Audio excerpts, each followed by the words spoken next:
단톡방 스터디 뉴스 톡입니다. 네, 오늘도 굿모닝 SNS 비상 퀴즈를 하는 단톡방 친구들과 함께 진행해 보도록 하겠습니다. 네. 함께 해주실 뇌생남 이시안쌤 그리고 조도건 학생과 함께 할게요. 어서 오세요. 반갑습니다. 안녕하세요. 안녕하세요. 오늘도 미리 3문제 이상 틀렸을 경우에 진행할 벌칙 공개해 볼까요? 네, 그 PD님이 계속 언급하지 말라고 하셔서 PD님을 그래서 오늘은 네. 조연출님을 언급하도록 하겠습니다. 제가 3문제 이상 못 맞출 경우에는 네. 조연출님과 함께 한강에 가서 치맥을 하는 걸로 하겠습니다. 그게 벌칙인가요? 그럼요. 우리 김태현 조연출님과 함께. 그러니까 네. 벌칙이라기보다는 네. 이제 어떻게 보면 고생하시는다는 그런 의미에서 제가 한번 네. 대접해 드리려고 합니다. 자, 학생들의 셀프 벌칙 영상은 저희 방송 마지막에 공개하겠습니다. 그럼 다 같이 공부 한번 시작해 볼까요? 열려라 단톡방. 안녕하세요. 안녕하세요. 반갑습니다. 오늘도 톡방이 열렸네요. 안녕하세요. 톡방. 모처럼 아이콘. 그러게요. 네, 톡방 퀴즈 규칙부터 말씀드릴게요. 문제가 나간 이후 5초 이내에 대답해 주시면 되고요. 모르겠다 싶으면 MC 찬스 쓰셔도 좋습니다. 네. 시안쌤 힌트 좀 부탁드릴게요. 완전 힌트 자판기죠. 누르면 누리는 대로. 네, 알겠습니다. 자, 문제 주세요. 이슬람 원리주의 무장 투쟁 운동의 총칭이자 사상으로 흔히 이슬람의 뿌리, 극단적인 위협으로 간주됩니다. 이것은 무엇일까요? 신문에 많이 나오긴 하죠. 맨 앞 글자가 뭔 것 같은데요? 몇 단어인지만 알려주시면. 서로 좀 간보기를. 오늘은 조금 빠르게 MC 찬스를 쓰도록 하겠습니다. 첫 문제부터. MC가. 오늘은 재환이 형 찬스를 쓰도록 하겠습니다. 고맙습니다. 네. 알겠습니다. 자, 5초 카운트 주세요. 네. 저는 사실 확실히는 모르는데 자디즘. 자디즘? 네. 자하디. 아닌가요? 정말 아깝네요. 지하디즘이군요. 정답은 지하디즘이었습니다. 전 자디즘인 줄 알았어요. 자디즘. 너무 지하로. 아깝네요. 지하로 이만한 거네요. 성전. 너무 아깝네요. 네, 설명 좀 부탁드리겠습니다. 지하드라는 게 네네. 원래는 되게 좋은 뜻이에요. 노력, 분투. 근데 그 노력을 이제 어떻게 하느냐라고 했을 때 그게 약간 이렇게 폭력과 연관돼서 테러와 연관돼가지고 지금은 테러를 일컫는 그런 말로 이제 약간 변질된 게 있습니다. 네, 알겠습니다. 자, 다음 문제 풀어볼게요. 특정한 성격을 가진 소비자를 타겟으로 가장 적합한 것을 만들어낸 상품입니다. 이것은 무엇일까요? 아무것도 모르겠다는 표정으로. 이게 사실 상식 문제 같은데 그런 객관식 문제도 되게 자주 나오는 거고 삼성의 사트나 질삭 같은 경우 보면 네. 상식 문제가 있잖아요. 이런 데서 마케팅이 되게 자주 나오는 거라 틈새 상품인데 그거를 영어로 하는 표현입니다. 그래도 눈이 깜빡깜빡거리는 게 신기해요. 아니 그냥 가만히 있어서 정말 정지화면 같은데. 그냥 진짜 눈이 자, 그러면 5초 카운트 들어갑니다. 잘 생각해보면 나오는데 4분의 H를 잘 생각해보면 저는 틀리겠습니다. 그래요. 네, 자, 정답은 니치 상품이었습니다. 몰랐죠? 네, 처음 들어봤어요. 치 마케팅으로 사실 더 많이 나오거든요. 그래서 틈새를 찾아내는 마케팅인데 말하자면 이미 되어 있는 것들에서 가령 뭐 어린이를 위한 뭐 그 캐릭터도 그려 있고 좀 그 달게 만들어진 어린이 홍삼이라든가 그래서 세부적으로 들어가는 게 그 틈새를 찾아내는 게 그 틈새 상품이고 틈새 마케팅이거든요. 네. 그래서 이제 레드오션에 이르렀을 때 거기서 그치지 않고 좀 더 상품을 팔려고 했을 때 이런 걸 찾아내는 그런 것들이 이제 틈새 상품이라고 하기 때문에 기업에서 상당히 중요하게 생각하는 것 중에 하나죠. 네, 알겠습니다. 자, 2문제를 아주 깔끔하게 틀렸습니다. 자, 하나만 더 틀리면 오늘 벌칙을 기대해 볼 수 있을 것 같네요. 너무 좋아요. 3번째 문제 풀어볼게요. 사치성 상품의 서비스의 소비에 대해서만 별도의 높은 세율을 과세하는 것으로 국세인 동시에 간접세입니다. 이것은 무엇일까요? 일반 소비세 과세 방법 중 하나가 부가가치세. 네. 근데 부가가치세는 모든 제품에 이런 볼펜을 사도 다 붙잖아요. 네. 근데 여기 보면 사치성 상품을 샀을 때 붙는 그러니까 일반 소비세 중에 하나가 부가가치세고 네. 그 또 다른 소비세 중에 하나가 이거겠죠. 네. 네. 5초 카운트 들어갑니다.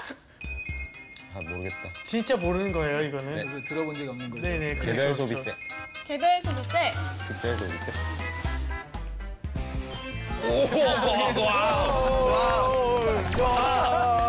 야! 1초를 남겨놓고 어떻게 맞췄대요. 맞췄죠? 네. 네. 이게 문제 나온 이유는 그 자동차 판매를 해서 개별 소비세 면제를 했다가 다시 그게 없어져. 그러니까 개별 소비세 다시 받게 되니까 자동차 가격이 올라간다라는 거죠.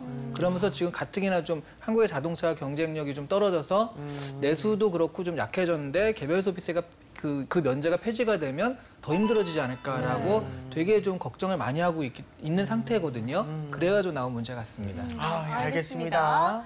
자, 이렇게 해서 또 기적적으로 한 문제를 맞췄습니다. 뭐 계속해서 문제를 더 풀어봐야 할 것 같아요. 네. 다음 문제 풀어볼게요. 네. 영국이 2003년 이라크 참전을 결정하기까지 진상을 규명한 보고서 중 하나로 해리포터의 2.6배의 분량으로 기존의 보고서보다 구체적이고 전면적이라는 평가를 받은 이 보고서는 무엇일까요? 그럼 이쯤 되면 힌트가 한번 필요할 것 같습니다. 이게 어렵네요. 근데 이거 힌트 주기도. 아 근데 힌트를 너무 이렇게 네. 딱딱하니까 저도 이제 힌트에 대한 보이콧 같은 건 좀 있어야 되지 그쵸, 않겠습니까? 그쵸. 약간. 네. 그래도 보미 누나의 힌트를 한번 듣고 싶습니다. 저도 보이콧 하겠습니다. 보이고. 설마 거기에 힌트가 있는 건 아니겠죠? 네. 컷. 자, 예. 첫 카운트 주세요. 네, 정답. 정답, 찰리 보고서. 찰리 보고서. 아니겠지. 컷. 실콧? 정답은 7코 보고서였습니다. 네. 힌트를 하나도 안 들었네요. 그렇죠. 그러니까 이라크 전쟁이 과연 정당했느냐를 이제 보고서로 해본 거거든요. 그랬더니 그 이라크 전쟁을 참여한 명분이요. 거기서 어떤 무기나 이런 것들이 있다라고 생각을 했고 미국도 이제 그렇게 주장했기 때문에 참가를 했는데 사실은 그런 게 없었거든요. 그런 의미에서 처음부터 명분도 참여할 이유도 없었던 전쟁이었다라고 해가지고 지금 이라크 전쟁에 대한 다시 재조명의 하나의 기회가 되고 있습니다. 네, 알겠습니다. 자, 어쨌든 이렇게 해서 벌칙은 확정을 지었고요. 네. 계속해서 마지막 문제를 풀어보도록 하겠습니다. 네. 실업 대란을 우려해 최근 정부가 조선업을 이것으로 지정했습니다. 이것은 대규모 해고 사태가 발생할 가능성이 높은 업종을 정부가 지정해 사업주와 근로자를 지원하는 제도인데요. 무엇일까요? 뭐뭐 고용 지원. 정책. 특별히 떠오르는 단어가 있나요? 특별히 떠오르는 단어. 특별히 떠오르는 단어가. 특별히 떠오르는 날은 없어요. 특별히 떠오르는 단어. 아, 자, 5초 카운트 주세요. 네, 정답. 정답. 특별 고용 지원 정책. 아이, 정책이라고 해도 특별히 특별 고용 지원 네. 정책이 있다. 그러면 네. 정답으로 인정해드리겠습니다. 그래요. 어차피 벌칙은 받으니까요. 네. 대단해요. 아, 설명 좀 부탁드릴게요. 그러니까 지금 특히 조선업 같은 경우에는 네. 좀 구조 조정이 좀 심각하게 이루어지지 않습니까? 네. 근데 너무나 많은 사람들이 갑자기 나오게 되면 네. 그 생각지도 않게 그러니까 기존에는 원래 이제 좀 나와서 새로 실업급여 지급 기간이 90일에서 240일 정도였어요. 그래서 30일씩 해서 120일에서 270일로 좀 늘려서 잡고요. 네. 실업급여도 원래 50% 정도 주는 거 70%, 60%로 10% 좀 더 준다든가 아니면은 또 그 재취업할 수 있게 여러 가지 취업 성공 패키지 같은 것들을 통해 가지고 그러니까 재취업을 할 수 있는 여건을 좀 더 마련해 주겠다는 그래서 특별하게 고용을 지원해 준다는 그런 정책이거든요. 네. 네. 그래서 이런 것들을 지금 그 울산이라든가 그런데 좀 센터를 마련하고서 또 본격적으로 좀 시행을 하고 있다고 합니다. 네, 알겠습니다. 자, 이렇게 톡방 퀴즈 풀어봤습니다. 자, 조동학생 이제 치맥 먹으러 가야겠네요. 네, 조연출님이랑 데이트라니 굉장히 기대되는데요. 네, 조연출님은 참고로 남자입니다. 네. 영혼이 없네요. 알겠습니다. 자, 이 쌤은 어떻게 보셨어요? 그 말씀드린 대로 요즘에 이 문제들이 되게 그 옛날처럼 뭐 되게 이상한 과학 문제라든가 이렇게 억지로 찾아내지 않고 네. 지금 상식이나 시사적인 수준에서 이렇게 좀 나오고 있거든요. 네. 또 이 문제들을 좀 잘 같이 풀어보면 그 보시는 취업 준비생 여러분한테 굉장히 도움이 되겠다 싶은 문제들이라서 좀 같이 많이 풀어보셨으면 좋겠다는 생각을 더 했습니다. 네, 알겠습니다. 자, 이제 뉴스톡이 선정한 이슈 공부해볼까요?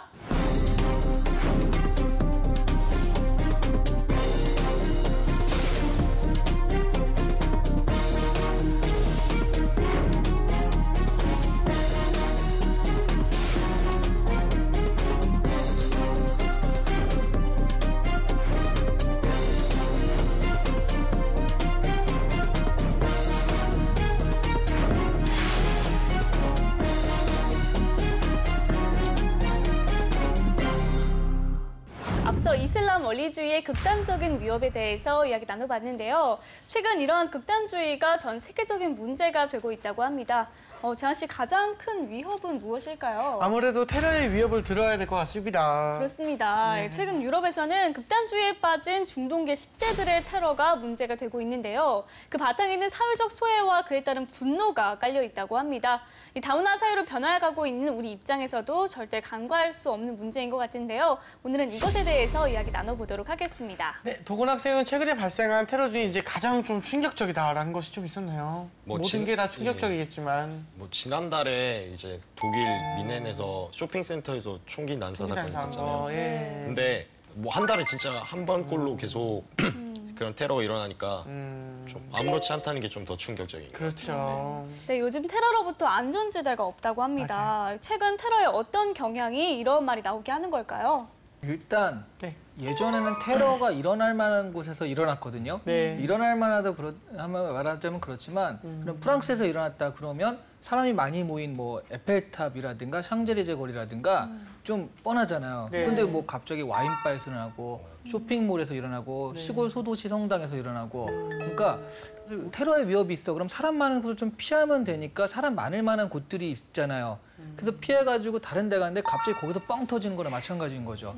어디서 일어날지 모른다라는 거. 네. 그다음에 누구에 의해서 자행될지 모른다는 거. 이 테러를 자행한 친구들을 보면 17세, 19세 막 이래요. 뭐 31세도 있지만 그걸 또 어떤 조직원으로 한 게 아니라 자기가 스스로 혼자 나는 여기 조직된 조직원이다라고 스스로 생각하는 것뿐이지 실제 조직원은 아니거든요. 갑자기 자생적으로 일어난 외로운 늑대라고 하는데 갑자기 자생적으로 일어나는 사람들이 테러를 아무 데서나 저질러 버리니까 어디에서도 누구도 안전하지 않은 상황이 돼버린 거죠. 네, 맞습니다. 자, 그러면 이슈에 대한 뉴스 살펴보도록 하겠습니다. 어떤 기사들이 있을까요? 네, 일단 첫 번째 기사를 살펴보시면 일단 첫 번째 제목 자체가 유럽 티네이저 테러 공포거든요. 네. 그래서 10대들의 이 테러에 대해서는 얘기를 좀 했는데요. 이슬람 국가 IS 추종자가 된 케르 미슈라는 소년인데요. 어렸을 땐 평범한 소년이었다고 그러고요. 교육자의 아들로 어렵지 않은 집안 출신이었다고 합니다. 근데 평범한 사람들이 결국 IS 추종자가 되고 이 테러까지 저질러지는데 굉장히 특별한 사건이 있었던 게 아니거든요. 약간의 그런 어떤 난민들이 그 외국인들이 좀 적응하기 어려운 그런 것들 때문에 여기까지 네. 갔는데요. 최근 유럽을 강타한 여러 가지 이슈들이 또 이런 10대들에 의해서 저질러졌다라는 그런 얘기죠. 그래서 뭐 지난 18일 독일 남부 바이에른주 통근 열차에서 도끼를 휘둘러서 5명을 다치게 한 테러범도 아프가니스탄 출신 17세 난민 소년이라고 합니다. 그래서 이들과 같이 이제 중동계 무슬림 10대들이 극단주의에 빠지는 이유가 서구 사회에서 겪게 되는 소외와 분노가 기본 토양이라고 할 수 있다라고 기사가 분석을 하고 있는데요. 네. 뭐 소년들에 의해서 지금 테러가 일어났고 또 그래서 각국의 리더십이 흔들리고 있다. 그렇게 분석한 기사입니다. 네, 알겠습니다. 자, 그럼 두 번째 기사도 알아볼게요. 우리나라도 이런 부분에 대해서 같이 생각을 좀 해봐야 될 필요가 있는데요. 이런 테러들이 지금 외국인들, 난민들에 의해서 벌어지고 있다는 건데 우리나라도 채로 외국인 200만 명 시대를 맞이하여서 이게 갈림길에선 다문화 정책이라는 그런 그 기사거든요. 네. 최근 유럽을 중심으로 한 이민자들의 테러 등 극단적 범죄가 잇따르면서 한국도 더 이상 안심할 수 없다는 불안감도 커지고 있다고 합니다. 이런 가운데 정부는 이민 완화 등 고령화 저출산을 극복할 대안으로 외국인 유치 정책을 적극 추진하고 있어 반대론자의 대립을 예고 중이다라는 그런 기사로 시작을 했습니다. 현재 한국의 고령화와 그 저출산 추세대로라면요. 2019년이 되면 생산 가능 인구가 이제 마이너스로 돌아선대요. 그리고 2040년이 되면 국내 전체 인구의 3분의 1이 노인이 된다는 거죠. 그러니까 인구가 급감하니까 인구를 채우기 위해서 외국인들의 이민을 적극적으로 받아야 된다는 그런 개념이거든요. 하지만 우리 국민들은 이민 확대에 좀 부정적이라고 합니다. 국민들 중 30.6%가 국내 거주하는 이민자 수가 감소해야 한다고 했다고 하고요. 증가했다는 답은 16.4%에 그쳤으니까 2배 가까이 감소해야 된다는 의견을 가지고 있다는 거거든요. 네. 그래서 앞으로는 이런 추세라면 나라에서는 받으려고 하고 국민들은 거기에 대해서 좀 반감을 가지고 있다고 한다면 여기에 대한 갈등이 좀 더 심해지지 않을까. 그렇게 되면 그 갈등의 상황에서 다시 이런 테러를 저지르는 티네이저들이 또 나오는 건 아닐까. 이런 불안감을 좀 가져야 된다는 그런 기사였습니다. 아, 네, 알겠습니다. 알겠습니다. 자, 이렇게 두 개의 기사를 정리를 해주셨는데요. 저 도건 학생은 첫 번째 기사는 좀 어떻게 봤나요? 네, 저는 첫 번째 기사에서 그 우리랑 똑같은 아이였다. 그다음에 어렸을 때 평범한 소년이었다라는 문장을 꼽아봤는데요. 네. 그러니까 과거에 이제 탈레반 같은 경우에는 이제 특정 테러 집단을 이었잖아요. 근데 네. 그런 게 아니라 이제는 주위에 친하게 지내던 뭐 이웃 사촌이라든지 그냥 조용하고 평범했던 사람이 테러리스트가 될 수도 있다는 것에 그래서 좀 중요한 문장으로 뽑아봤습니다. 아, 그렇군요. 이 테러범의 연령이 낮아졌다는 것은 아무래도 소외와 분노에 대해서 청소년들이 더 민감하기 때문이겠죠. 아무래도 정체성의 혼란을 겪고 있을 때 특히 사춘기 질풍노도의 시기 아니겠습니까? 네. 이럴 때 또 뭘 받으면 질풍해요. 그것도 그런 거 있잖아요. 중이병, 예. 그 허세라는 것도 있고요. 네. 그렇게 뭐 그 총질 이렇게 하는 것도 하나의 어떤 영웅 같은 그런 느낌도 있을 거라는 네. 거죠. 청소년들은. 네. 그래서 더더욱 그런 뭐 비슷한 그 차별을 받았다라고 해서 네. 그런 식의 행동을 하는 게 아무래도 청소년들이 좀 더 이렇게 이런 그 정체성 혼란을 겪기 쉬우니까 그래서 이렇게 티네이저들의 공포가 나타나고 있는 것 같아요. 네, 이슬람 극단주의가 사회적 소외와 분노를 타고 유럽 사회에 파고들 수 있었던 이유. 어찌 보면 이슬람에 대한 이해가 부족했기 때문이겠죠. 그러니까 우리가 이슬람에 대한 이해가 부족했다기보다 그 이슬람 이 테러를 일으키는 분들이 이슬람에 대한 이해가 좀 부족한 것도 있다라고 볼 수 있어요. 우리가 흔히 극단주의라고도 하지만 원리주의라고도 하거든요. 네. 지하드 같은 것들 성스러운 전쟁을 통해 가지고 우리의 이념을 우리의 종교를 전파해야 된다라고 했을 때 네. 보통 그 성스러운 전쟁을 진짜 전쟁으로 받아들이는 거죠. 그 원리주의라는 게 원리 그대로 이해하는 거, 문자 그대로 이해하는 걸 우리가 극단주의, 원리주의라고 하는데 기독교도 사실은 기독교 원리주의는 좀 과격합니다. 왜냐하면 이걸 지키기 위해서 뭐 어떠한 희생도 감수하고 어떠한 폭력도 저지를 수 있다라는 그런 개념이 좀 있거든요. 네. 혹시 옛날에 다빈치 코드라는 영화 네, 네. 봤어요. 그 다빈치 코드에서 그 문제를 일으키는 사람이 기독교 원리주의예요. 네, 그래서 이제 폭력도 가하고 하는 건데 마찬가지로 이슬람 원리주의가 네. 지금 그런 것들을 받아들여서 약간 폭력으로 그 성스러운 전쟁을 폭력으로 치른다라고 생각하고 있기 때문에 그런 부분에서는 조금 그 서로 네. 이게 이해를 제가 잘했다 못했다라고 하긴 그렇지만 다르게 하고 있다라고 볼 수 있다라는 거죠. 네. 그럼 이제 알겠습니다. 두 번째 기사도 한번 살펴보겠습니다. 네. 어떻게 봤나요, 우리 도건 학생? 네, 전 두 번째 기사에서는 네. 공존이라는 단어를 중요한 단어로 꼽아봤는데요. 네. 물론 이제 이상적인 좀 단어지만 네.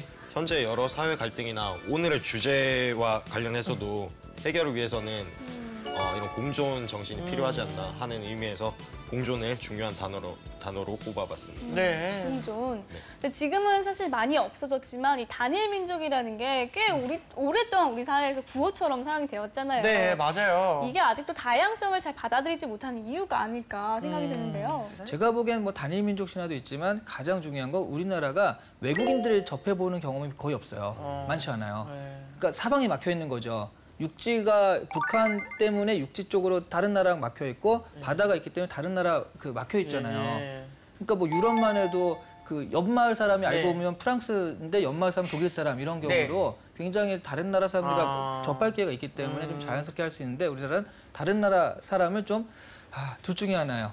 되게 어려워하거나 되게 무시하거나. 약간 그 동남아 쪽 분들 같은 경우 보면 약간 좀 무시하는 게 있고요. 그다음에 또 백인들 같은 경우는 약간 어려워하는 게 있죠. 네. 그 말 걸면 어쩌나, 영어 내가 못하는 걸 들통나면 어쩌나, 뭐 이런 것들이 있잖아요. 그러다 보니까 외국인에 대한 어떤 접촉 경험이 많지 않기 때문에 더더욱 그런 것 같다라는 생각이 좀 듭니다. 그렇군요. 알겠습니다. 우리 사회에서 이 다문화라는 말 자체가 좀 차별의 의미를 담고 있다라는 분석도 좀 나오는 것 같은데 뿌리 깊은 차별 의식을 좀 해소할 수 있을까 하는데요. 저는 해소할 수 있을 거라고 봅니다. 네. 오. 저도 약간 그런 경험이 있는데요. 어디서요? 벨기에에서. 벨gium에서. 재환 씨가 영어로 말을 걸면 당황스럽습니다. 이거를 다시 해놔. 예. 네. 벨기에를 처음 갔었는데 네. 되게 늦은 시각에 도착을 했어요. 그래가지고 딱 그 캐리어죠. 캐리어 네. 끌고서 제가 예약한 호텔을 찾아가는데 이미 좀 어둑어둑해서 사람도 없어요. 근데 저쪽에 사람이 있길래 물어보려고 탁탁 가는데 흑인이에요. 네. 덩치가 커다란 흑인이에요. 네. 그래서 약간 네. 흑인이면 좀 무섭죠. 네, 약간의 고정관념 그런 것 때문에 네. 근데 거기까지 가서 확 할 수는 없잖아요. 이상하잖아요. 네, 네. 그래서 여기 호텔이 어디냐고 그랬더니 Follow me 딱 이러는 거예요. 그래서 와 어떡하지? 따라갈까 말까. 이걸 들고 나르면 되게 네. 어떻게 해야 되나라고 했는데 일단 뭐 아직은 아무런 위협이 없으니까 네, 네, 네. 따라갔어요. 네. 천천히. 근데 정말 따라오라고 꾸불고 하더니 호텔 앞에 딱 데려다 주는 거예요. 우와. 여기라고. 아니 왜 여기까지 이렇게 데려다 주냐고 그랬더니요. 좀 그 설명하기가 어려워서 길 잃을 것 같아서 데려다줬다고. 와. 너무 미안한 거예요. 이렇게 야. 착한 사람을 네. 내가 약간 의심하는 마음으로. 그래서 흑인이잖아요. 네. 근데 나는 이 사람이 벨기에 사람일 거라고 정말 1도 생각을 안 했어요. 근데 이 사람은 벨기에 사람인 거예요. 네. 그걸 보면서 내가 정말 편협했구나. 흑인이니까 벨기에는 아닐 것이라고 생각하는 거. 흑인이니까 또 나한테 위협을 가할 수도 있다고 생각하는 것 자체가 근데 그런 경험을 한 다음부터는 그 흑인에 대한 선입견이 그래도 좀 많이 사라졌다라고 생각을 하거든요. 그래서 한국인들도 이런 외국인들과의 어떤 경험과 그 한국말 잘하는 외국인들과의 그런 경험들 네. 이런 걸 통해 가지고 분명 외국인에 대한 선입견이나 편견도 좀 깰 수 있을 거라고 저는 봅니다. 알겠습니다. 네, 알겠습니다. 이번엔 취준생의 뇌를 섹시하게 만들어볼 시간입니다. 이름하여 이시안의 족보를 열어라.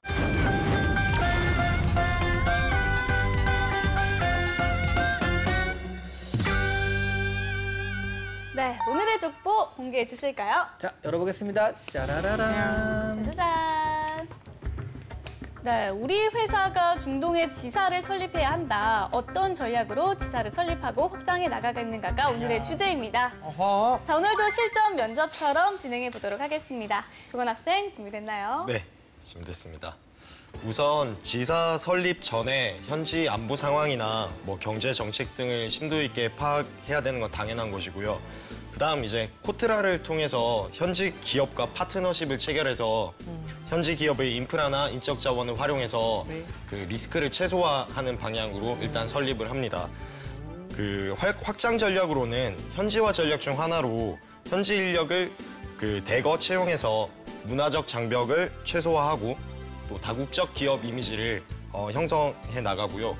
그 이와 더불어서 지역 주민들을 위한 공공시설, 뭐 가령 물이 부족한 나라라면 그 담수화 시설 등을 이렇게 건설해 준다든지 해서 기업 이미지도 또 제고할 수 있고 주민들과의 이제 문화적 교류도 할 수 있다고 생각합니다.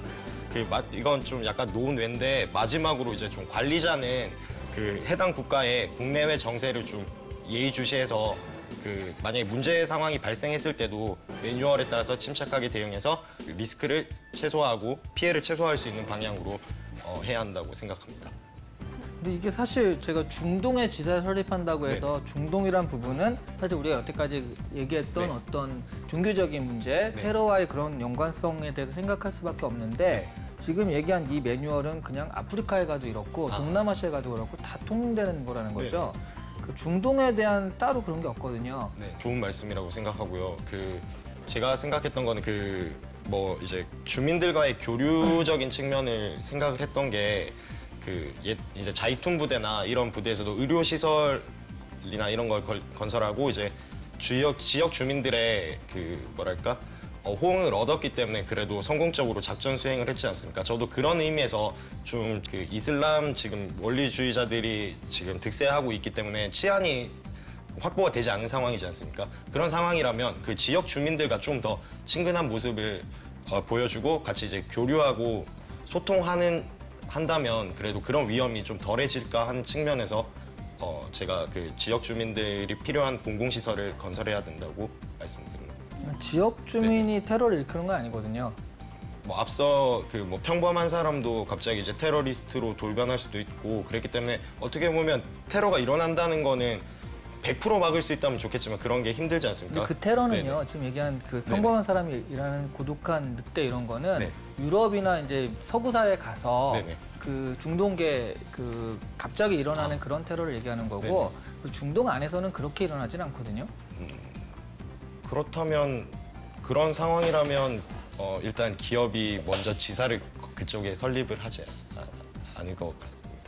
우리 그만하는 게 나을 것 같은데. 그렇죠. 선생님 이런 유형의 문제는 이제 어떤 기업에서 출제를 할 수 있고 또 질문하는 의도가 무엇입니까? 이런 외국과의 기업 그 교류들, 특히 이제 그 중동과 그 교류를 해야 되는 상사, 장그래가 근무하는 거기겠죠. 네. 그런 부분들에 대해서는 반드시 중동에 대한 전략을 좀 생각을 해야 되기 때문에 나올 수 있는 문제라고 생각을 합니다. 네. 알겠습니다. 실전을 하면 어떻게 답을 해보는 게 좋을까요?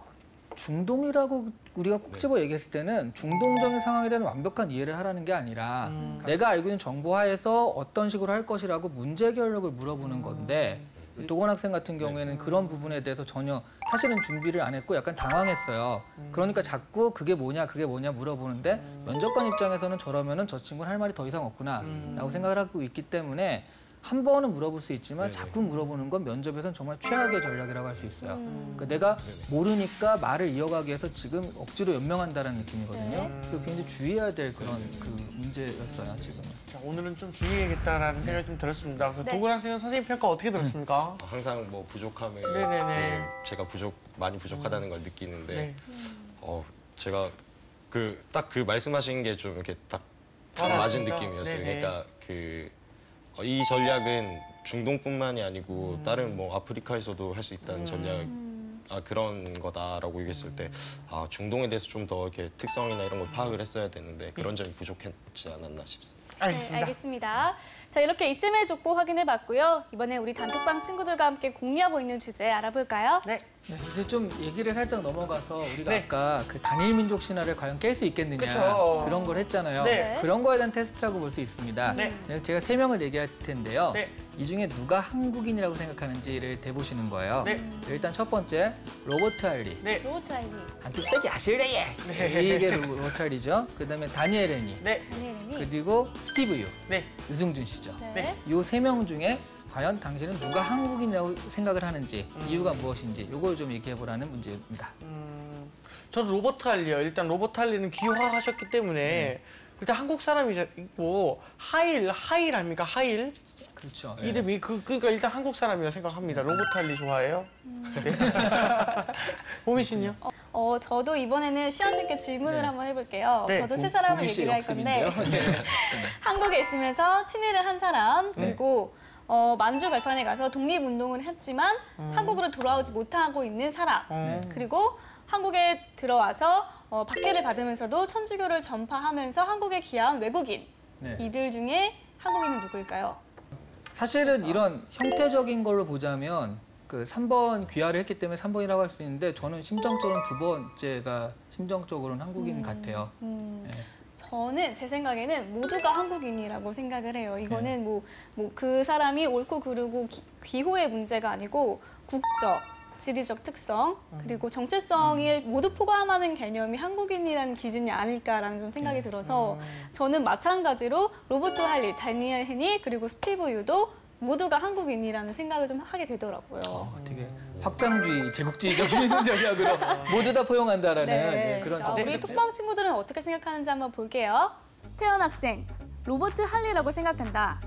다니엘 헤니는 혼혈이지만 국적은 미국이며 그 문화 자체도 미국을 따른다. 유승준의 경우엔 대한민국의 가장 중요한 문제인 군대 문제 때문에 한국 국적을 포기했다. 로버트 할리는 결국 대한민국에 귀화했으며 이름도 하일로 고치면서 대한민국의 정서에 녹아드는 대한민국 국민이 되었다고 볼 수 있다. 온유 학생, 로버트 할리. 이제는 생김새보다 실제 역할이 한국인인지가 중요하다. 한국말이 유창하지 못한 다니엘 헤니나 현재 미국에 있는 유승준보다 TV에 나와 친숙한 한국말을 사용하며 한국 음식을 맛있게 먹는 로버트 할리가 국민들에게 더 가깝게 느껴진다. 또한 한국인으로서의 책임과 의무를 다하는지 여부 또한 기준이 된다. 이와 관련해 국방의 의무 및 납세 문제가 있다. 한 나라의 국민으로서의 책임을 공유할 때 같은 한국인이라고 느끼는 것이다. 태희 학생, 로버트 할리는 한국 국민이 되기 위해서 직접 국적을 땄다. 반면에 유승준과 다니엘 헤니는 국적을 갖고 있지 않다. 한국인이냐 아니냐를 판별하는 가장 큰 기준은 국적이 되어야 할 것이다. 유실 학생, 유승준이 한국인이다. 유승준이 질타를 받는 이유는 한국인임에도 국방의 의무를 수행하지 않았기 때문이다. 로버트 할리나 다니엘 헤니가 동일하게 국방의 의무를 수행하지 않았더라도 유승준보다 심하게 질타를 받진 않았을 것이다. 라는 학생들의 의견이 있었습니다. 자, 학생들의 의견은 좀 어떻게 생각합니까? 우리 도근 학생. 저는 학생들 의견은 좀 누구? 그냥 그냥 다 그냥 비슷한 다 말인 것 같아서요. 그렇죠. 유실 학생은 좀 특이하긴 했는데 네.